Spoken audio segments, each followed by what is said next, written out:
మా వాడు 6th వచ్చాడండి.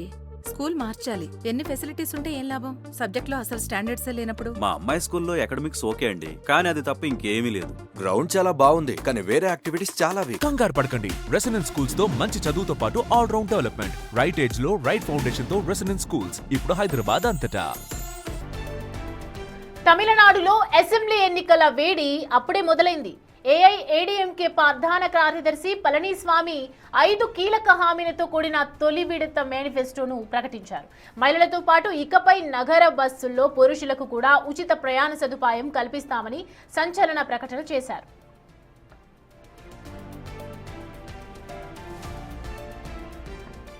మహిళా సాధికారత కోసం నెలకు 2,000 నేరుగా వారి ఖాతాలో జమ చేస్తామన్నారు.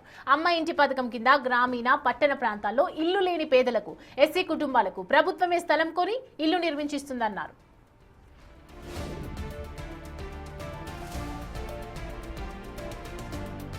అలాగే 5 లక్షల మంది మహిళలకు స్కూటీ కొనుగోలుపై 25,000 రాయితీ అందిస్తారు. ఉపాధి హామీ రోజులను 100 నుంచి 150 రోజులకు పెంచుతామని మేనిఫెస్టోలో ప్రకటించారు.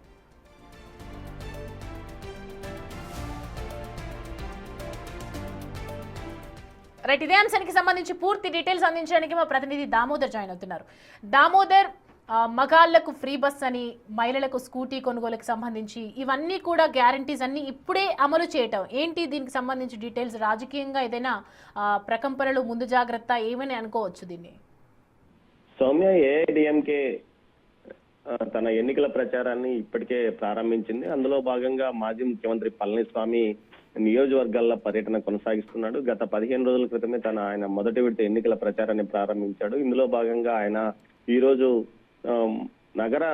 నగరంలో మాత్రం పురుషులకు ఉచితంగా బస్సు ప్రయాణాన్ని కల్పిస్తామంటూ ప్రకటించాడు. ఇప్పటికే మహిళలకు పూర్తి స్థాయిలో బస్సు ప్రయాణం ఉచితంగా డిఎంకే ప్రభుత్వం ప్రకటించింది. దీంతో పాటు అటు తెలంగాణ, కర్ణాటక, ఆంధ్రప్రదేశ్ ప్రభుత్వాలు కూడా ఇదే మహిళలకు ఫ్రీ బస్ సౌకర్యాన్ని పల్లె వెలుగుతో పాటు ఎక్స్ప్రెస్ సర్వీసుల్లో కల్పిస్తున్న పరిస్థితి. అయితే తమిళనాడులో పరిమితంగానే ఏదైతే సిటీ సర్వీసుల్లో మాత్రమే మహిళలకు ఉచిత బస్సు సౌకర్యం కొనసాగుతున్న నేపథ్యంలో తాజాగా ఇప్పుడు ప్రతిపక్షంలో ఉన్న ఏఐడిఎంకే తన ఎన్నికల ప్రచారంలో భాగంగా పురుషులకు కూడా ఇటు నగర సిటీ సర్వీస్ పరిధిలో పూర్తి స్థాయిలో ఉచితంగా పురుషులకు బస్ సౌకర్యం కల్పిస్తామంటూ కూడా ప్రకటించింది. ఈ నేపథ్యంలో ఇది పెద్ద ఎత్తున చర్చనీయాంశంగా మారింది. ఇప్పటికే ప్రజా రవాణా వ్యవస్థ పూర్తిగా అతలాకుతలమైన పరిస్థితి. ముఖ్యంగా ఇటు అన్ని రాష్ట్రాల్లోనూ పెనుభారంగా ఇది మారిన నేపథ్యం అంటూ కూడా ఇప్పటికే ఆర్థికవేత్తలు ప్రకటిస్తున్న నేపథ్యంలో ముఖ్యంగా ఇటువంటి ఉచిత హామీలకు, సబ్సిడీ స్కీములకు పెద్ద ఎత్తున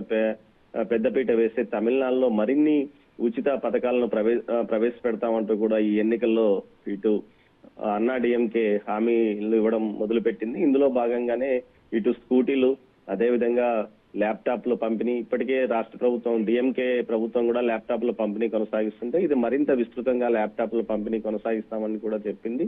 అదేవిధంగా స్కూటీలు, దీంతో పాటు ఏదైతే నిరుద్యోగ భృతి కూడా కల్పిస్తామంటూ ప్రకటిస్తుంది. మరోవైపు ఇది ముఖ్యంగా బస్సులో పురుషులకు ఉచిత ప్రయాణం అని చెప్పడమే పెద్ద ఎత్తున ఇప్పుడు చర్చనీయాంశంగా మారింది. దీనిపైన డిఎంకే ప్రభుత్వం ఏ విధంగా స్పందిస్తుందో వేచి చూడాలి Soumya. Right Damodar, thanks for the updates.